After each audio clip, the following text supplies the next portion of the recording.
Welcome to part 2 of learning how you, even if you're a beginner, can make your very own ball jointed doll. In the first part, I introduced you to Blender and showed you how to make a solid doll body. And by this point, you should have added to the collection by making the hands and the feet. Now we're going to step up the fun a little bit by posing those hands, adding joints to the body, and making the head. So if you followed the videos I shared with you at the end of the last episode, then you should have something like this. The hands should be in a separate Blender file from the body. The first thing we're going to do is add an armature, in other words, the bones. To do that, you're going to head over to the Add drop-down menu and go to Armature. This will add a very tiny bone into your workspace. If you don't see anything, then you're probably not in Layout, which remember you can switch to in the top bar. While the bone is selected, click the Mode drop-down and head over to Edit Mode. At this point, you probably want to rescale that bone so you can actually see it. Now you can drag and place the little circles to where the hand will bend. Make sure you turn things around so it's actually inside the hand. To make the bones a bit easier to see, look over to the lower right hand section and check the In Front option in the Viewport Display dropdown. From here, just position the bones to fit the fingers. To add a bone to the chain, you just hit the E key.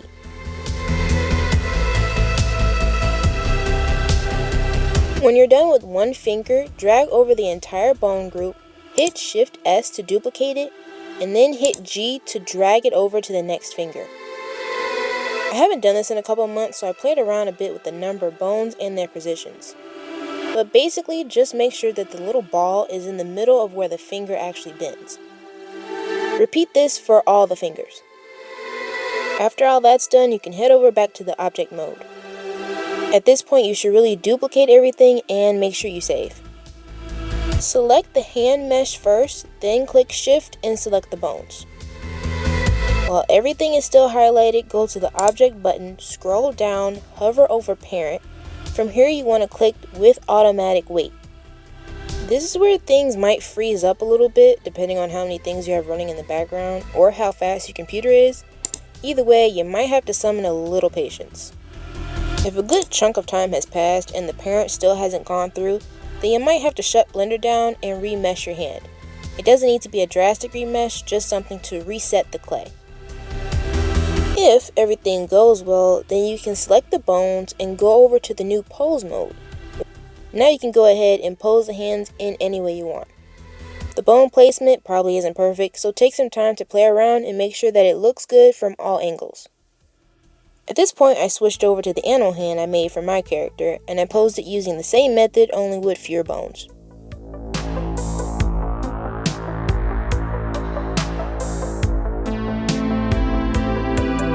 When you're happy with the pose and after you made a backup, you can apply the armature modifier in that little modifier section. Now open another Blender tab, which you can do by just clicking on the Blender app again, and open it to the body you worked on. Copy the hand and paste it into the body file. Now you can resize it and place it where it needs to be.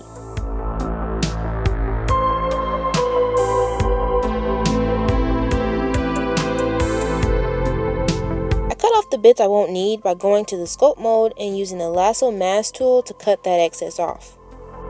Remember to select slice and fill holes when you do this and clear the mask when you're done. Okay, so now that we have the hands all done, we can move on to adding the joints, which can be intense, but try not to freak out.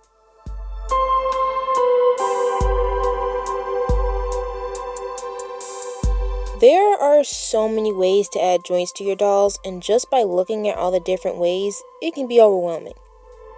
But I'm going to show you how I tackle any joint that I want. And the best way to do that is to make a joint that I've never made before.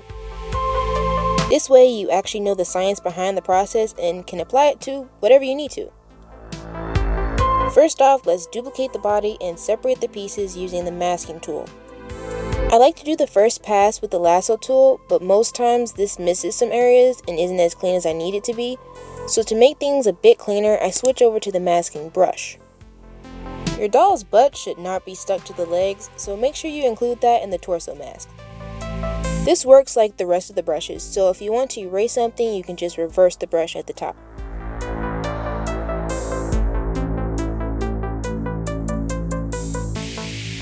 The the arms are in the way, so I'm just hiding those so I can see what I'm doing.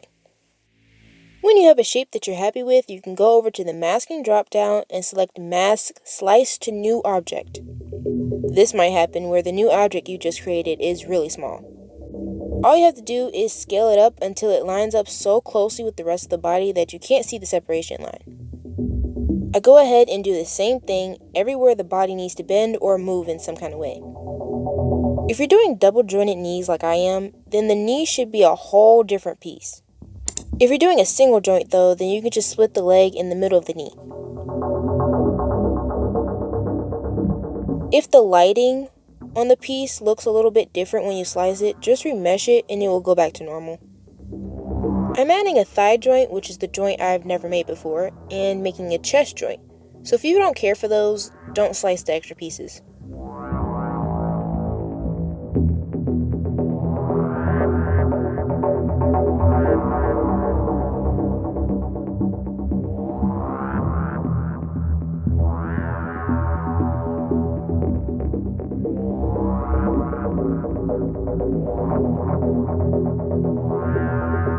When everything is separated, I'm going to make some normal spheres and sketch out where they would need to be in order for the doll to pose the way I want her to. As I'm placing the spheres, I'm also aggressively smoothing everything out so that the pieces hug on to each other. This also gives the pieces more flesh space, I guess you can say, so that when you start cutting the joint shape from things, the walls aren't too thin to properly print.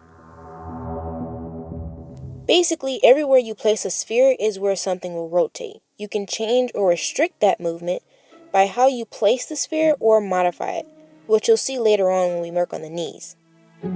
So the thigh joint is something that's new to me, but based on how I want this joint to move, and obviously from references, I know that it's basically just made of two spheres stacked on top of each other, with a little fat piece on the side to make it blend in and look like it's part of the leg.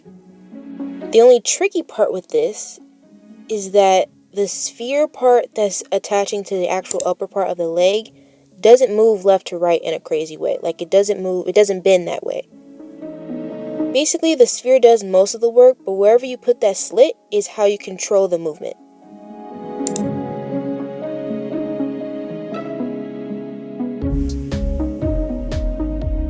This will kind of make more sense in a minute, but when I get to this part, I'm only going to put a slit in the front so that the elastic only goes forwards and backwards, or forwards really. It's a lot of back and forth for this process, so there's plenty of chances to fix any mistakes you see down the line.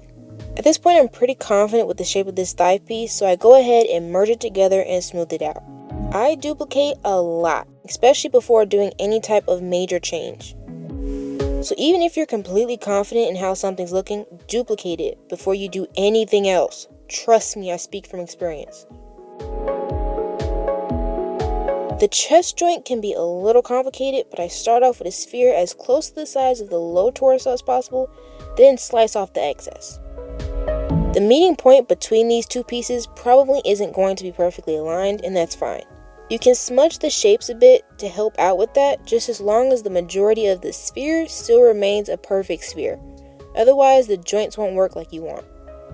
I really hope I'm making sense, but basically in any direction that is not a complete and perfect sphere is where the movement and ability to pose your doll will be restricted. Honestly, I'm still trying to perfect the way I make this joint, but for now, doing this has worked pretty well.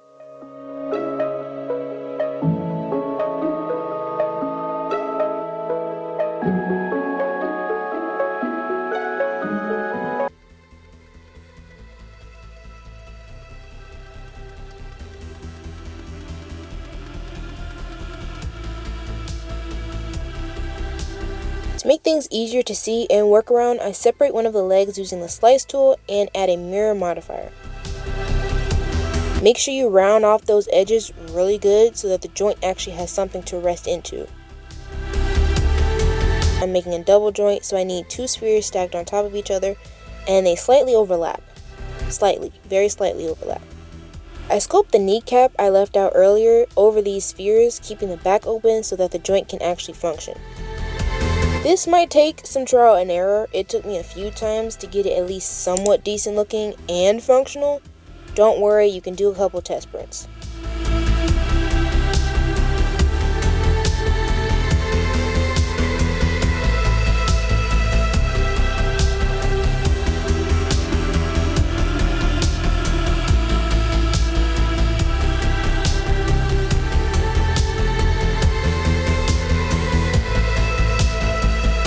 Because the knee doesn't naturally bend to the left or the right, I flatten it a bit on the sides.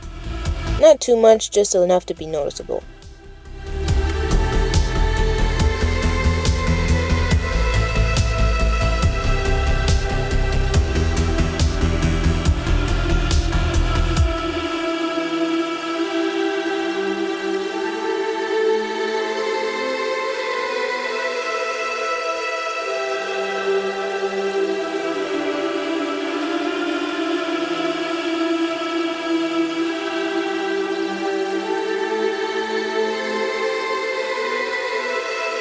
At this point, I'm pretty confident with how things are looking together, so I duplicate everything. Now we can start using the pieces to cut into other pieces so that they can fit into one another. A confusing sentence, but hope you know what I mean. While the knee is in its solid form, meaning there's no holes in it yet, I use its shape to cut away from the pieces it's connected to. Make sure you're cutting the knee from the leg and not the other way around. If you're making a single jointed knee, then you would just cut the lower leg from the upper leg.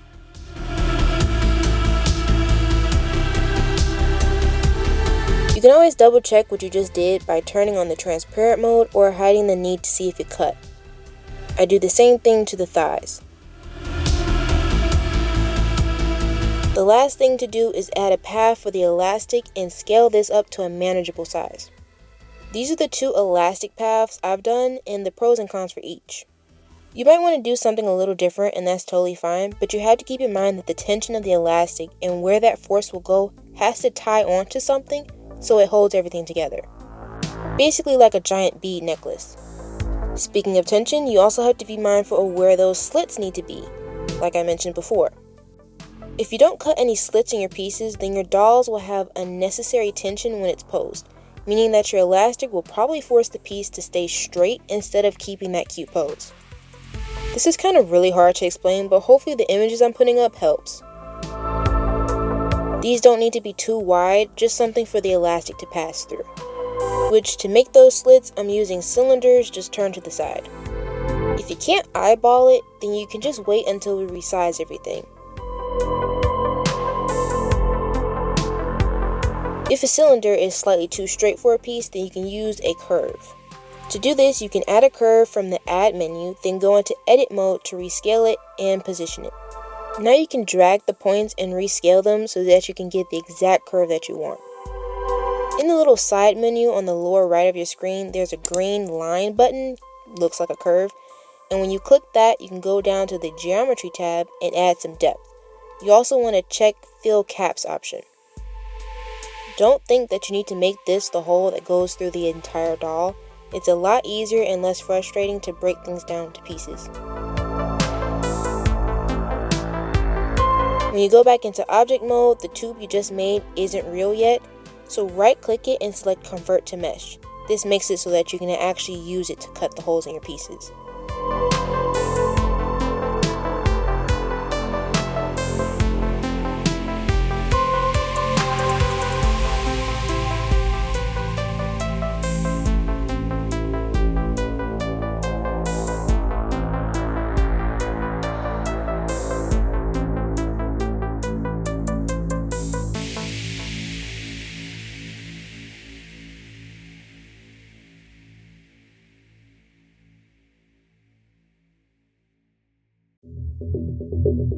I can kind of get an idea for how these pieces will work together by moving and turning them, as long as nothing overlaps and stays in the cavity that you made. Which you can check this by turning on the transparent mode. Make sure you make a duplicate of everything before you do this so you have a group to reference later. There of course is a more professional way to do this, and you do that by changing the pivot point of your pieces, but I haven't quite figured out how to do this consistently yet, so I just do it like this. Based on this trial, I see that everything looks pretty good. I make a few more adjustments and then we can scale this up to a decent size. So for reference, I use this old Monster High torso. I also use one of my old bodies, but you can just ignore that, just to make sure that it's the same scale. To scale your doll up, I unhide every piece, yes, even the duplicates, and use the S key to scale it up. The torso is the same size as a real Monster High doll, so that's why I use it as a gauge for size. Again, there's a way more professional way to do this with actual measurements and whatnot, but that's not important. We just want to make a doll. Depending on how many objects you have, which I'm guessing is a lot, your computer may not like this part, but just have a little patience. Once you do this, you'll never have to do it again. Keep in mind that you're currently scaling these pieces to a Monster High size doll. Meaning, if you want a bigger doll than a Monster High doll, which I recommend, you're going to have to scale these pieces up again in Cura, the 3D printing program. Don't worry, it's not as hard as this, and it's really easy, and you can get accurate measurements and all of that good stuff. Just trust the process. Now I'm going to go ahead and take care of the torso. It's not much to say here, and I don't really want to confuse you, so I'm keeping the footage here so you have something to reference if you're doing a similar torso joint. If you're confused about what I'm doing and why the slits are important and all of that stuff, I'm going to show my test prints and whatnot in the next video, so if you're still unsure if you want to do this on your own doll, just come back for that part later. Now we're going to do the same thing we did to the knees to the arms, only this time it's turned around since the arms don't bend in the same direction as the knee. Remember that the elastic for the arms don't connect to the rest of the body, that's a separate piece. I'm again doing a double joint, so if you want just a single joint, then you can just connect one sphere to the bottom part of the arm. I know this is a lot, and I kind of feel like it's confusing, so if you have any questions, just leave a comment and I'll help as best as I can.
Okay, so after all of that hard work, your body should be fully done besides the neck, and the last thing to do is the head.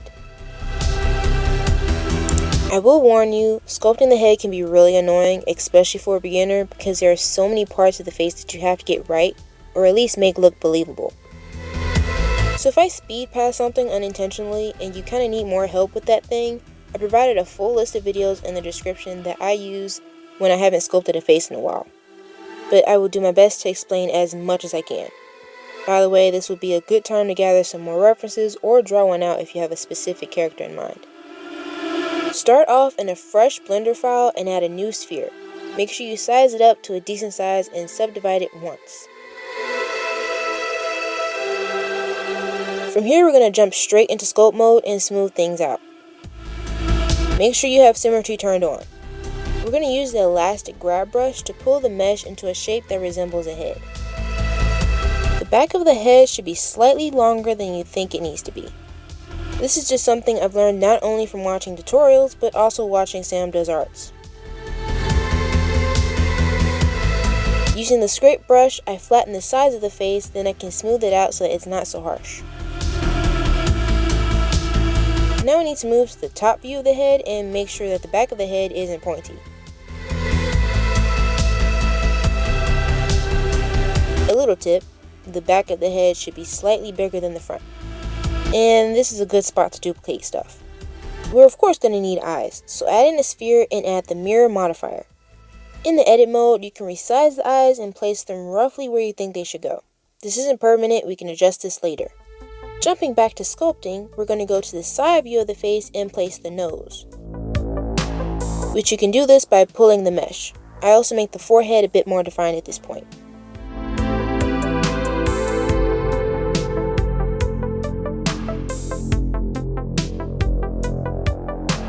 Looking at the front of the face, we can sculpt in the eye sockets. This part is a bit weird because we're going to make holes and then fill them back up again. For this, and in fact the whole face process, I like to use the clay strips brush. It's just comfortable to use. Then using Draw Sharp, we're going to carve in the opening of the eye. I know, a lot of back and forth, but basically this should help create a realistic looking pocket for the eye. It also helps with keeping the edges of the eyelids rounded.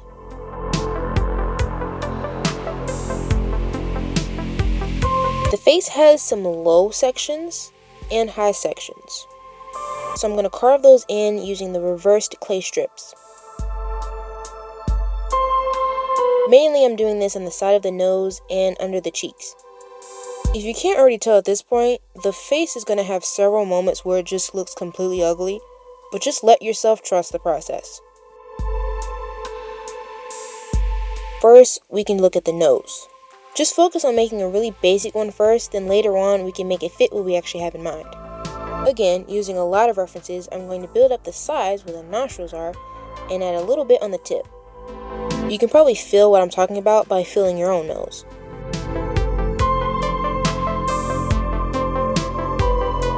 Those crease brushes come in handy for defining sections like right behind the nostrils. Careful not to go too heavy-handed with this part though. Now that we have something that looks nose-ish, we can add the nostrils. This should be like a beanish shape. I myself even went back and watched the nose video again because it had been so long since I sculpted one. Don't worry, I smoothed it out and start again. Basically, once I have one thing sketched out enough, I go to a different element and then go back and forth until things look normal-ish.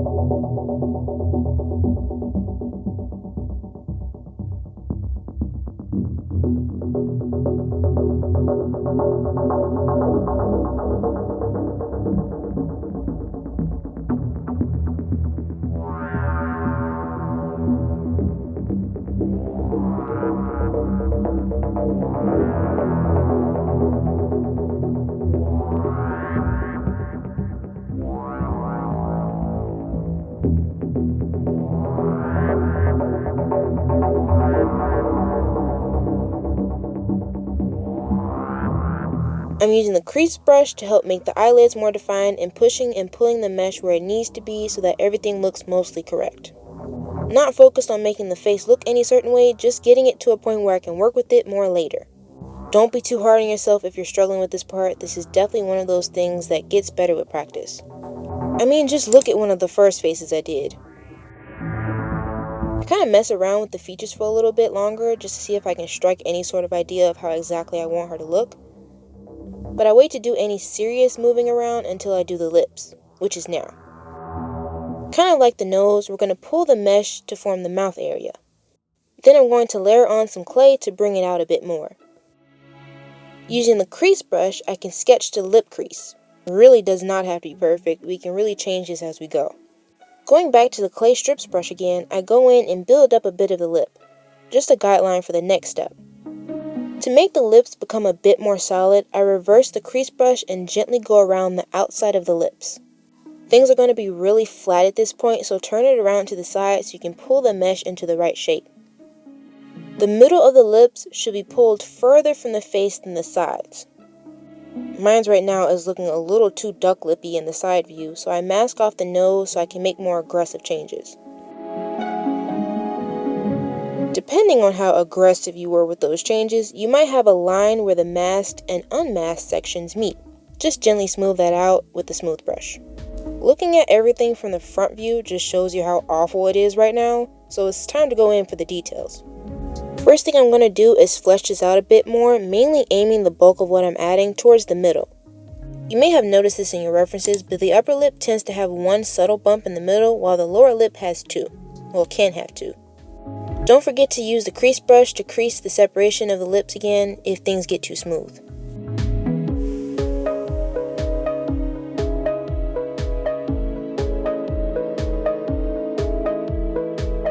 Okay, so right now you should have a really rough set of major facial features. Here comes the fun part, which is starting to bring everything together so that it looks like it all belongs to one face, which is the detail work.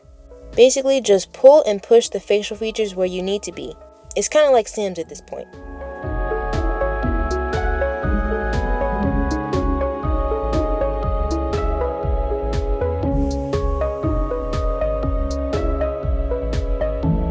The last major piece missing are the ears. I'm going to start off with two spheres. Of course, use the mirror modifier, then in edit mode I can resize them and flatten them. While looking at the side view of the head, I drag them to about the middle.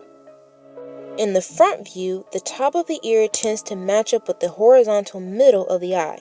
I'll try and put up some pictures to help. After subdividing it once, I go into sculpting mode and then pull them into a shape that kind of looks like half of a heart. Some of you already know this, but I find sculpting human ears so incredibly boring, so it took me so much energy not to turn these into elf ears.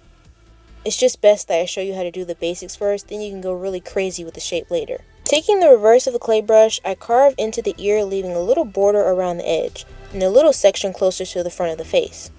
Reversing that brush again, I'm making the top or the high points of the curves.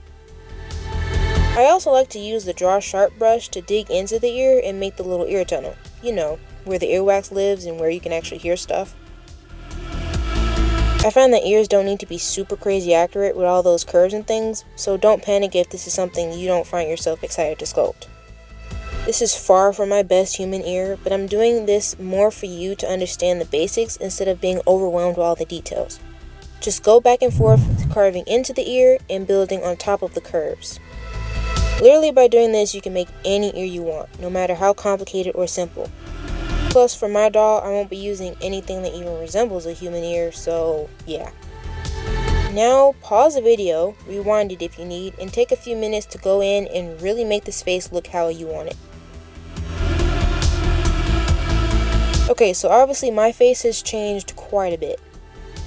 If you're interested in watching the transition from this to this, the video is now available for channel members, so check that out if you want. This video is getting quite long, so in the next video, we're going to make the head an actual functioning ball jointed head, do test prints, and start printing everything out. Hope this was helpful. I feel like some sections were really hard to explain, but hopefully you kind of understood what I was doing and why I was doing it. If not, just leave any questions and I will do my best to answer. Like always, thanks for watching, hope you have fun, stay sweet, and I'll see you in the next video.